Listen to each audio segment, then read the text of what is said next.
Ayan po mga boss, trabaho ulit tayo at dito nga at mayroon tayong ginagawang Hyundai Accenta 2025 model at ang ginagawa ko dito ay magpapalit ako ng AC compressor. At kung nyo pong makikita, kinalas ko na rin yung bumper dyan dahil pinalasing ko yung AC condenser at binaba ko na yun. Pati yung mga linya saka yung evaporator. So yun po, at nandito nga pala yung AC compressor.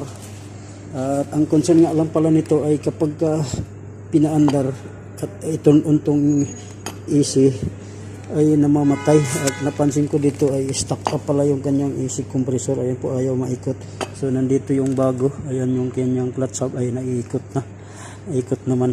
So ito ay stuck up at kaya siguro nag stuck up to, gawa na ngayon sobrang dumi yung kanyang langis, so contaminated na.